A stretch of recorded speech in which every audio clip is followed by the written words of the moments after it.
If I can unmute myself.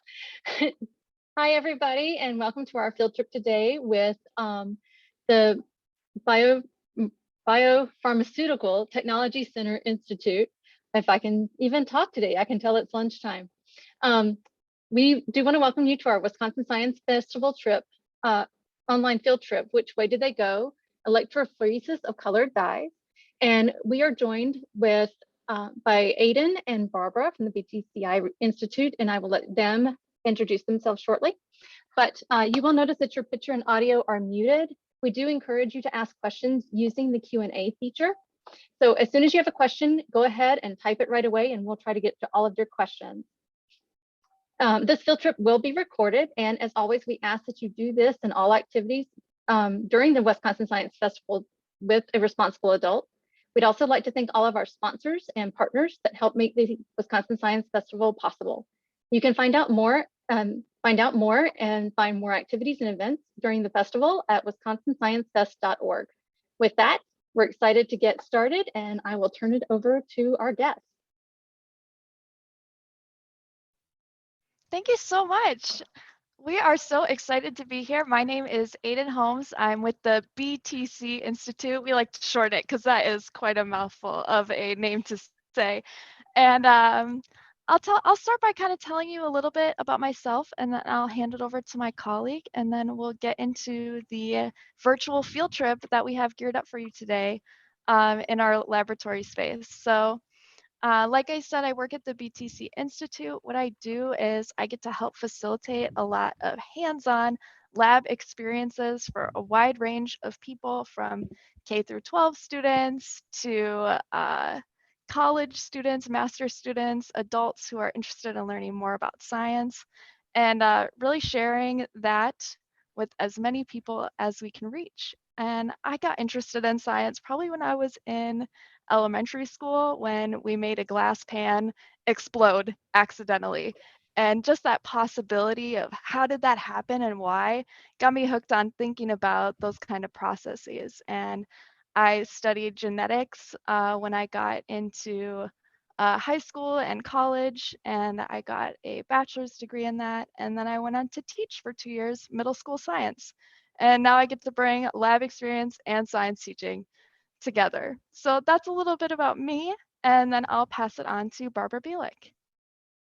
Hello, everyone, and welcome. I'm Barbara Bielik. I'm the K-12 Program Director at the BTC Institute. We are the nonprofit affiliate of Promega Corporation, which is a biotechnology company located in Madison, Wisconsin. We're very appreciative of Promega's support, as well as the support of all our other partners in the community, including many different partners at UW-Madison. I got interested in science when I read a book about monarch butterflies migrating all the way to Mexico. And it was a true story about a young man in Canada. He was a middle schooler. Back then they would have called it junior high, who actually took part in the study because at that time they didn't know where monarch butterflies went. And he helped tag monarch butterflies, and they wrote a book about where does the monarch butterfly go. And I thought that was amazing that somebody who was my age at that time could participate in a science project that was real. It wasn't just science done at school, it was a real life science project. I've got a master's degree in genetics and an undergraduate degree in genetics, and I've taught every single grade except second, and that includes college and also graduate students as well. We're really excited to be here. If you have a piece of paper or a diagram that maybe you're working with your teacher, that would be super, as well as a pencil and some colored pencils. And then we'll get started. Anything else, Ms. Withers? Okay. I think we can start. We don't have any questions yet, but I just do want to emphasize that anybody who does have a question, do put it in the Q&A for us, please.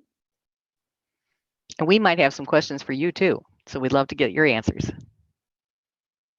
Yes, absolutely. I don't know if the chat feature is available for that or if it's just Q&A, but you can go Q&A. Okay, so we'll have those in there as well. All right, great. So we are the BTC Institute. This is our logo.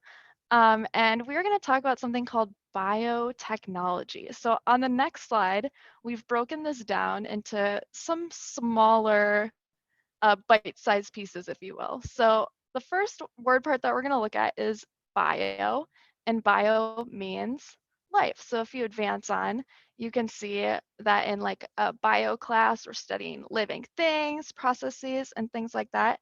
And logi is the study of. So when you put those together, you have the study of living things. But then we have techno that we stuck in the middle there. And techno means tools. So in biotechnology, we're looking at the tools of life. How do things do what they do? How can we either use those or study those in a way that benefits us? So what we're going to do today, we're going to do something called Agarose Gel Electrophoresis. And this is kind of a process that we use a lot in a molecular biology lab or a genetics lab to look at molecules and separate them by charge and size. So on our next slide, we have just a little bit of that spelled out for you because it's a lot of big words. But agarose, os means sugar. And so we're going to be using a sugar to make a gel, kind of like Jello. And then we're going to send electricity through it, and we're going to move molecules based on their charge and size. And we're going to figure out which way do they go. So that's what we're going to be tracking with the activity sheet that you may or may not have with you. I'll try to kind of walk you through it, whether or not you've got one or not, so you can kind of stay up to date with us on what we're doing. So in that next slide, we've got some samples. And they have different numbers and they're all different colors. And so what we're going to do in step number 1 of our protocol is we're going to identify what are these colors. But a lot of times when they're all kind of packed together at the bottom of the tube like that, it's kind of hard to see the differences in those colors. So in the next slide, if you advance, we kind of shook them up a little bit so that you can see with those individual dots of dye, maybe what color is more prominent or what stands out. So I don't know if maybe in the Q&A you could maybe type in like a number and a color that you're seeing. And it would be great if you were super descriptive with your colors. So I would love to hear some of those if any of them come in. Otherwise, I'll fill one out on the side. So some are coming in, Aiden. It looks like Becky is saying that 6 looks like a dark violet. Ooh, dark violet. Excellent. Yeah, and I've got another. Oh, Val said the same thing. That number 6 actually looks like grape jelly to her. I love that comparison. And let's see. I'm looking at number 5, and it I'll looks write like those down. I hope number everyone else 5. is writing those down too. Yeah, number 5 definitely looks like almost like strawberry red. And then we have another student who said number 3 looks like denim. So kind of like blue jeans. And Becky is saying 4 looks like forest green.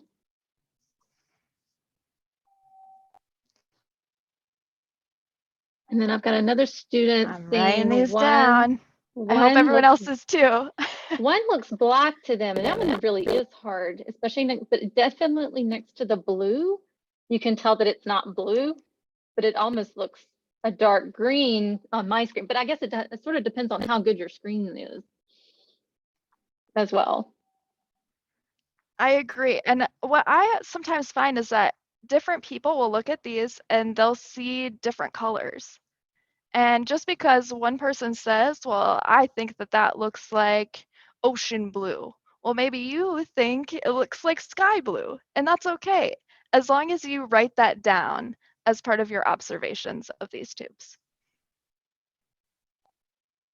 Yeah, I think that's where a lot of students don't realize if you don't write it down, you may not remember it 2 or 3 days from now when you're going back and looking at the experiments that you did and the activities that you did. If you don't write down things very specifically, you may not remember what things looked like, for sure. It's exactly right. We think we trust our memory, but when the time comes, it's always good to have something written down that you can refer back to, especially if you're doing experiments a lot or really similar experiments, because then they start to get jumbled in your mind.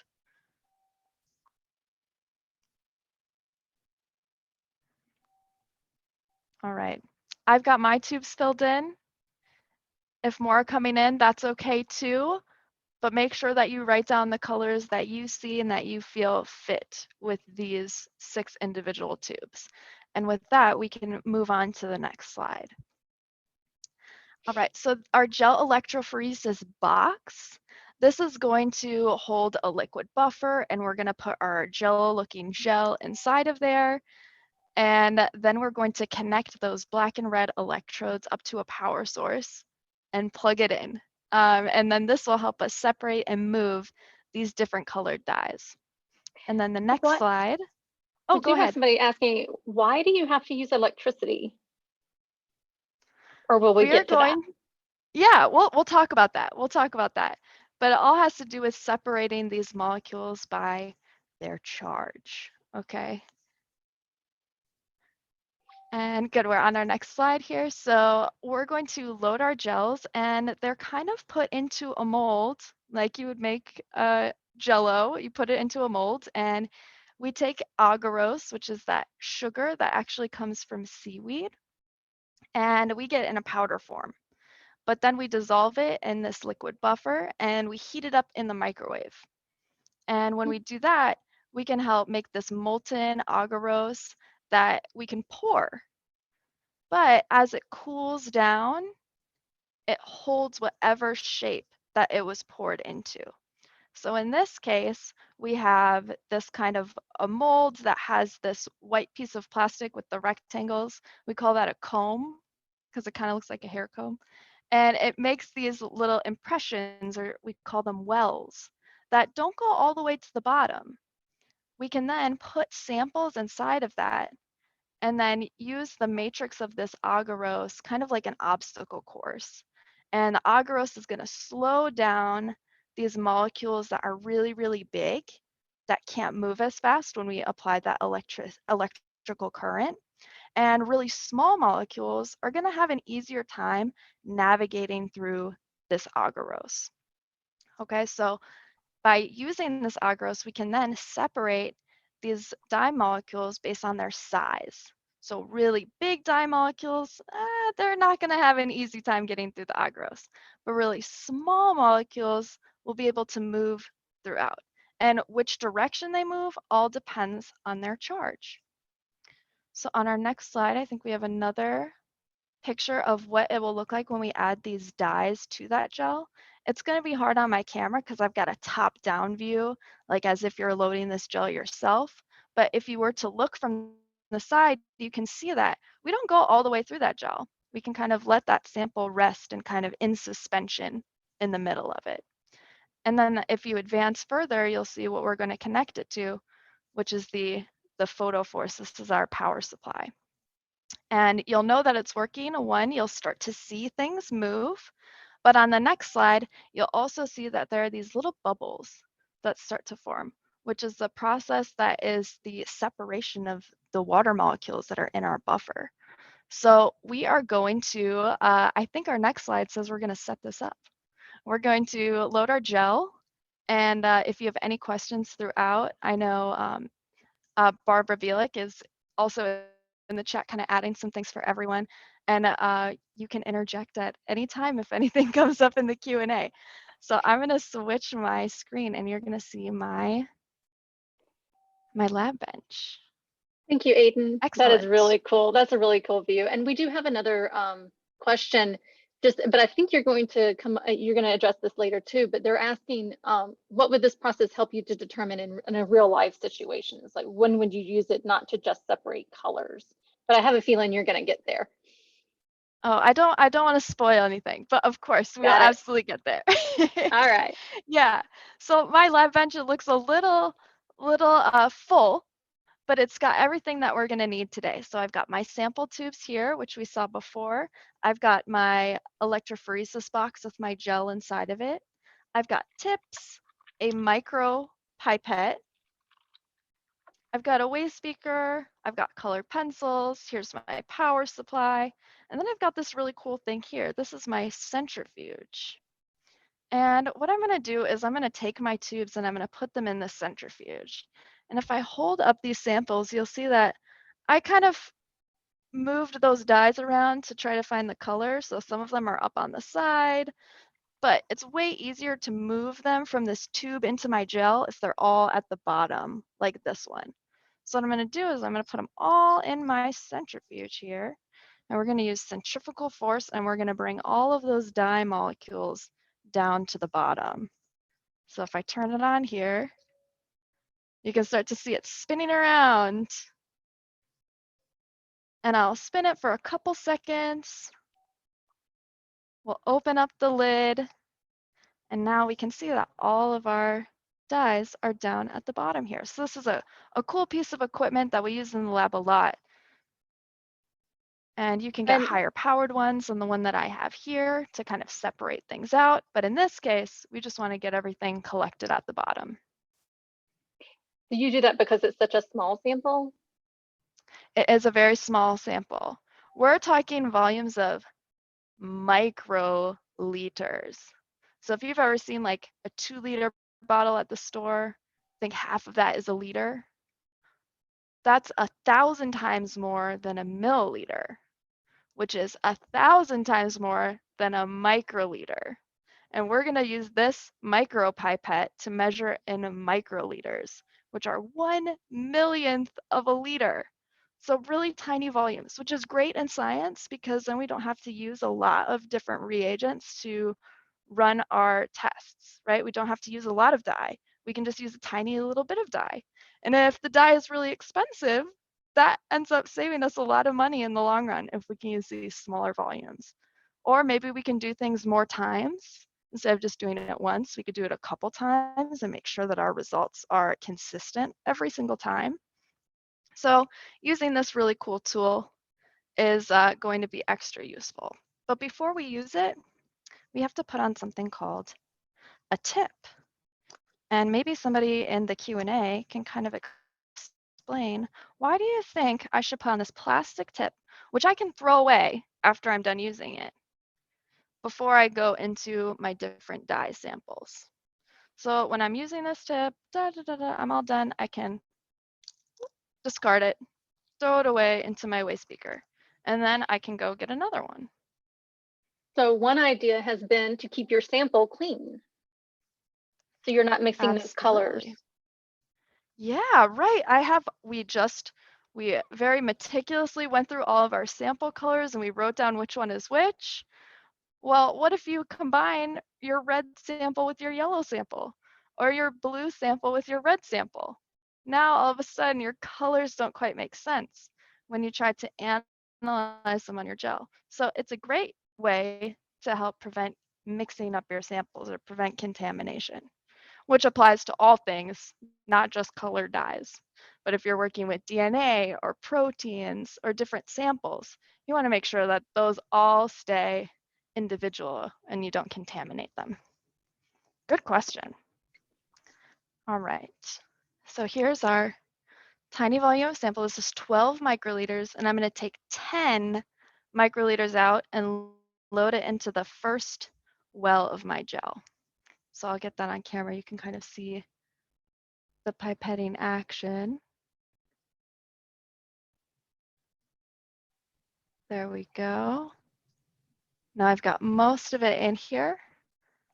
Only 2 microliters left in my tube, not very much, but we don't want any bubbles. So I'm going to close that up, put it aside, and then I'll load my sample into this gel. We've had another student who came up with the fact they just realized that you would mess up your instrument too if you didn't have that tip. You wouldn't want to get dye in your tool. We've got some smart cookies on this. Yeah, so this is our micropipette. If we get dye or we get any other sort of sample in here, we could really damage this instrument. And these are not inexpensive. They cost a little bit of money. So they're things that we want to maintain really safely to make sure that we don't end up getting things in them that could damage them or make them less accurate moving forward. Yeah, absolutely.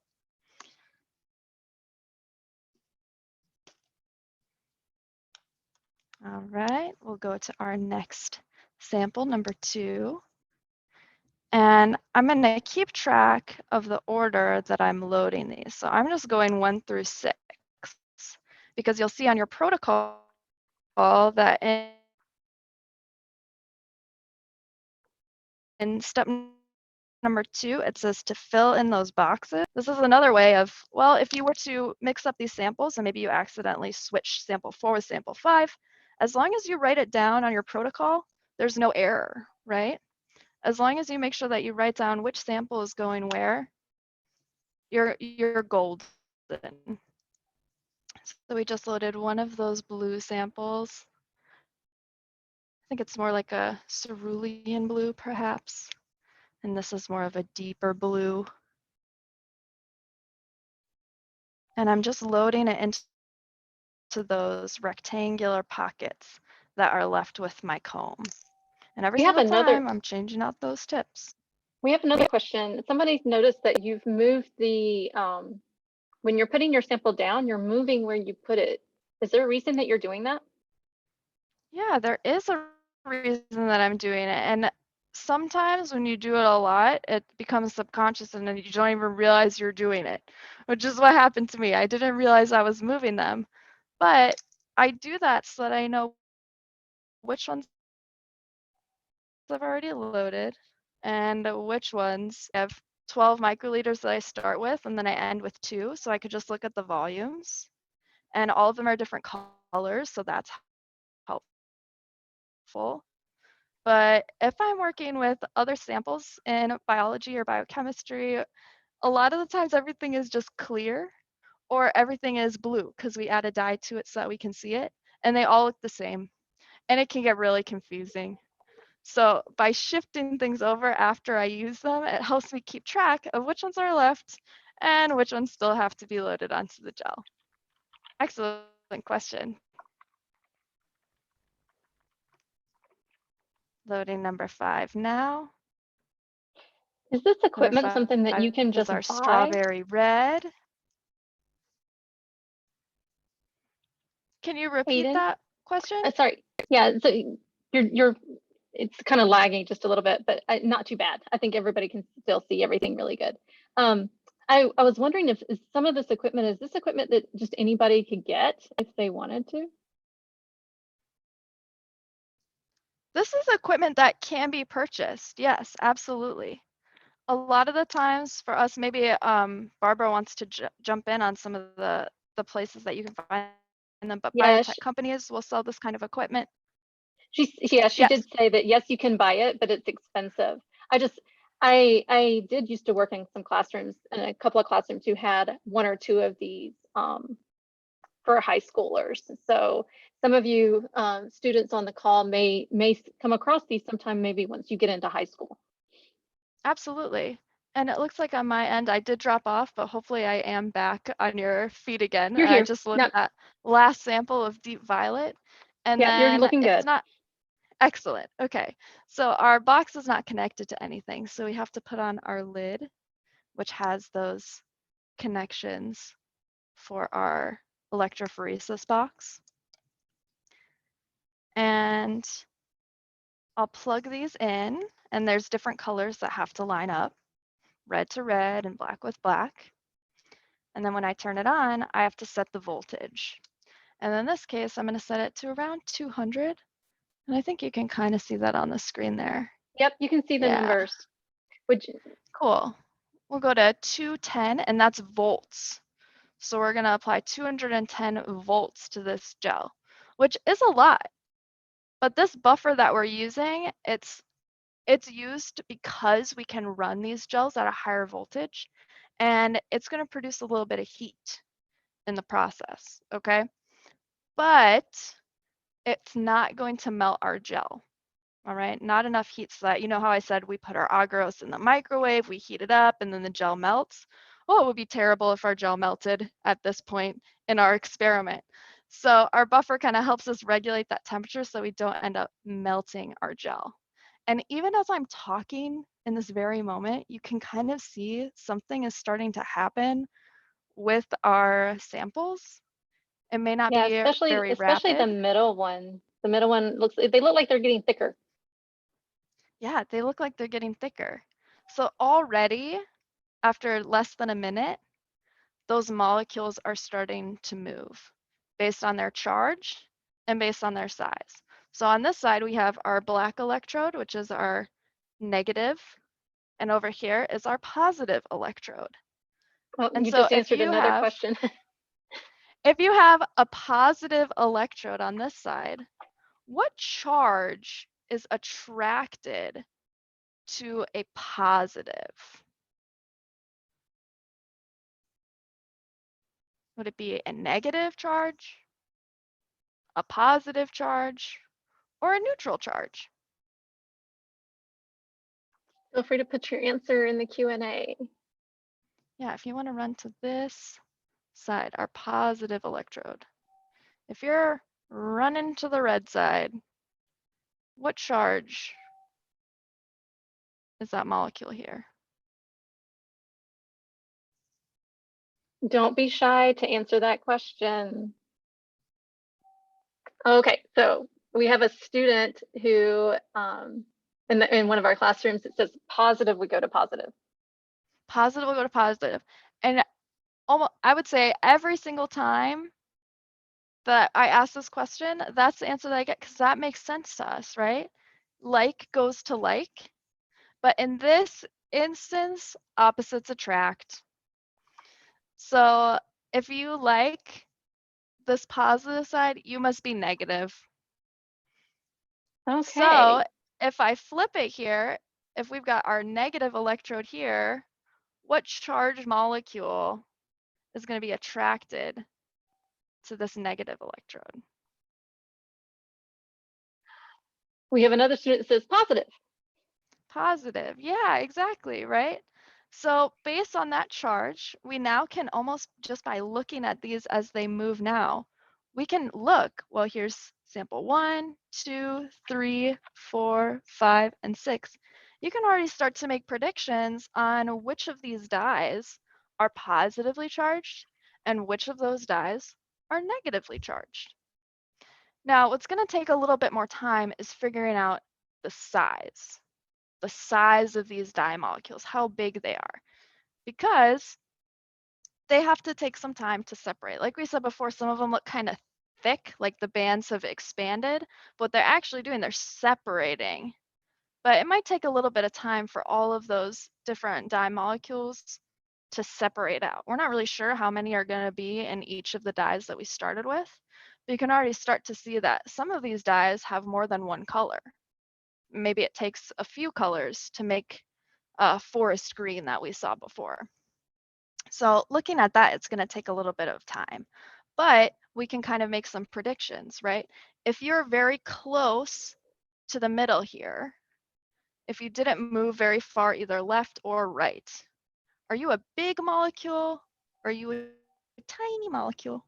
If you don't move very far through that agarose matrix, you can think of it as like an obstacle course, right?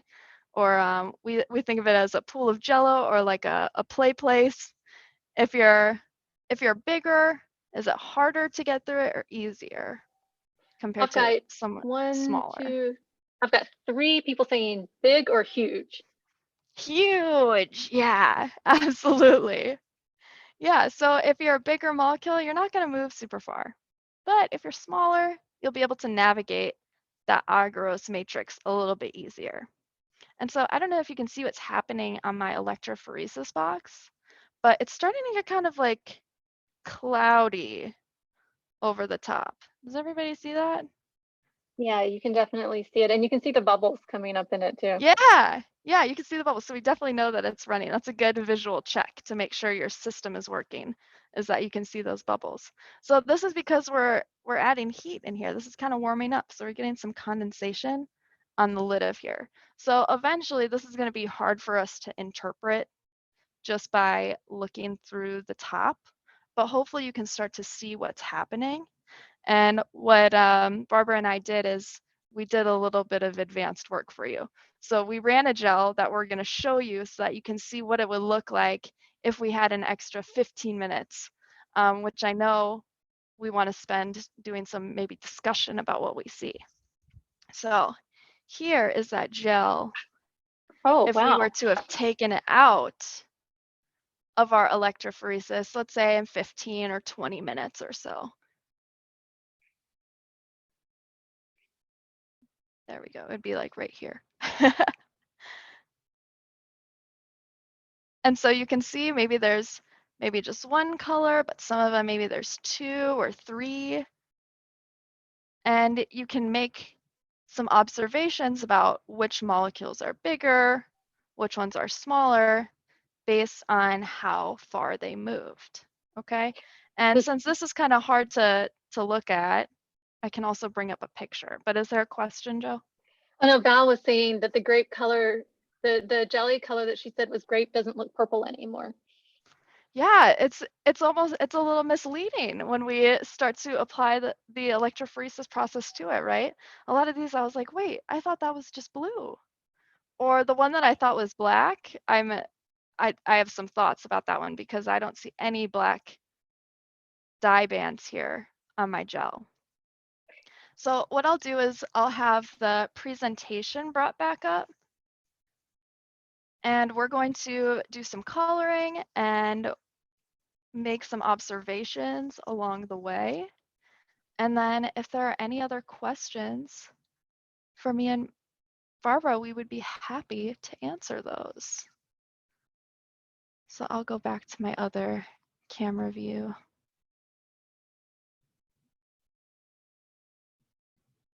There we go. Okay, and our Discovery building is going to try and bring up the screen share for you again. Hang on just a minute.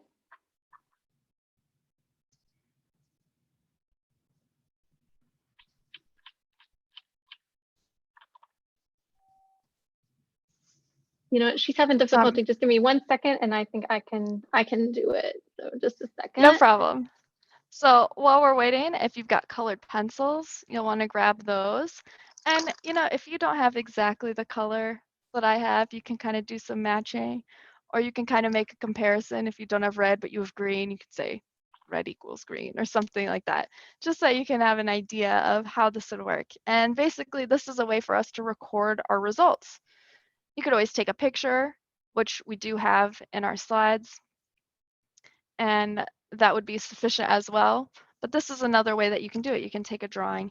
And we love having handwritten drawings, both in our own notebooks that we keep and also in student notebooks, because drawing things out helps us kind of process what we're actually seeing and can help us make a little bit more sense. So I do see Aiden, the slide now. So we're on our first Okay. slide. Yep, and you can scroll on through past the last slide where we said load our gels, and then we should have a picture of this gel. Excellent. So that should be a little bit more clear if you want to follow along and do some drawings. Now I'm going to start with gel number or lane number 1. So lane number 1 is the one towards the bottom. And I can see that we've got blue and we've got red and we've got yellow. And there's sort of some grid lines there. You can follow those if you'd like, or just kind of compare. And I'm also seeing that when I look at this, I see blue dyes in some other lanes as well. And they're kind of all in the same place. Some of them are a little bit wider than others. But I'm just going to go ahead and, while I've got the blue in my hand, I'll add that there's a blue dye that I see in lane number 2. And I also see one in number 4. And there's also one in number 6. Which, looking at my colors, I know tube number 1 was black and tube number 2 was kind of bluish. 4 was my green and 6 was purple. So, okay, not so bad. Then I've got red in lane number 1. So I'm going to add a red dye there. And then I also see one in number 6, and that one's a slightly different size. It's a little bit closer to the lanes where we started than the red dye that we had in lane number 1. So I have a student asking, so does that mean that there are 2 different reds? They're not exactly the same? That's what the results are showing me, is that I would think if that they were the same, they would be moving at that same rate. So there must be something different about that red. And they're actually almost a little bit overlapping. And when we mix blue and red together, what color do we get?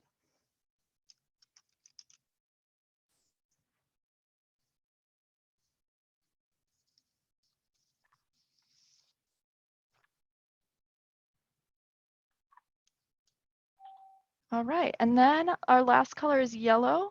So I'm going to add yellow to lane number 4, and I'm also going to add some to lane number 1.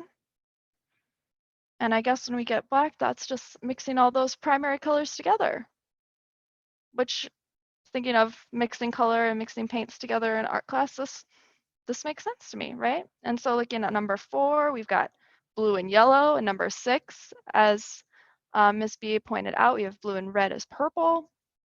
So looking at all of these dyes are moving towards the positive. So what does that tell us about these samples? What charge are they? People popping up saying that they're negative. They're negatively charged, yeah. So, and if you were to also look at the worksheet that kind of accompanies this, that is one of the questions on there is how many of these samples are positively charged, right? But we don't just have, or how many of them are negatively charged. That's also a question, is how many are positively charged, which is what I guess we'll talk about next, because if they're moving in either direction and they're moving towards the negative electrode, they must be positively charged. So in that case, we've got some different colors. We do have a red dye, but this dye now is positively charged. So it's a little bit different than the red dyes that we saw in lane number 1 and lane number 6. And then lane number 3 is kind of cool because we actually see a purple dye, even though our sample number 6 before, we thought that one was purple and it was just blue and red. But this one actually is purple. Yeah, And I don't so have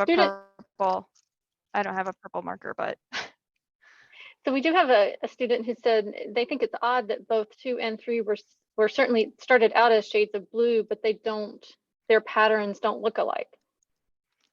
I completely agree. And I think that that's a really cool observation, is that they look so similar in that tube. But when we finally separated out those dye molecules, we can see that there's a distinct difference, not just in the sizes or the molecules themselves, but in their charge as well. So that's a really cool observation. Is there any way And that I'm just you kind would of, have a dye yeah, that would have both, that would go both ways? Or is that not possible? Miss B is saying yes. I don't know of an example. I mean, we could also mix some dyes together, right? And then we would have different molecules that could go in either direction as well. Oh, that makes So sense. Okay, yeah. we could do some combinations, which would be a really interesting extension, is if you did this, and then maybe if you combine them, could you figure out which ones were combined, right? Because now we know what the core solutions are. All right, so if you've got a pattern to compare it to, then you could figure out which dyes were mixed together, right? Yeah, Okay. potentially, right? Unless there's, too much overlap between some of them. It might be more difficult with some of these dyes that are maybe made of just one color, and then those are mixed with ones that have multiple colors. Then it And might then be they a would little hide bit each more other. tricky. Right, Right. exactly. Okay. Which I think I'll leave some of this analysis to all of you. And if you have any questions, of course, put them in the Q&A. But I do want to talk about one question that was asked, which is on our next slide. And that's, well, if we're not looking at dyes, what are we looking at, right? And so we can use gel electrophoresis to look at DNA, which is one example of that first slide.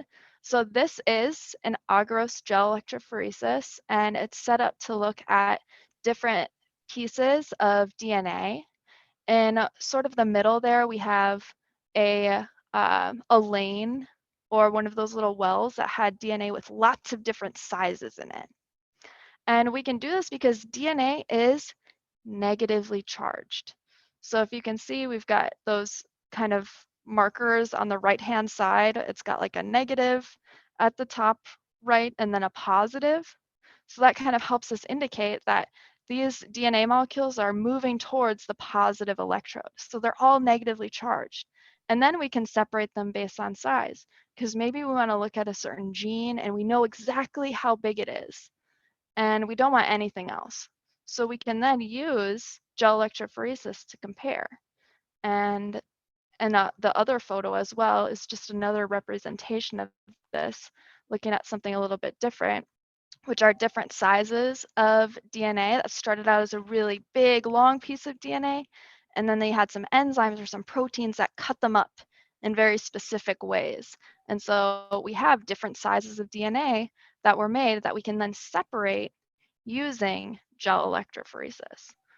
So absolutely, this is a technique that can be applied in a lot of different ways, and it's really useful to us in our biotechnology labs that we teach, and to a lot of the students that then go on to work in biotechnology labs. They'll do a lot of gel electrophoresis.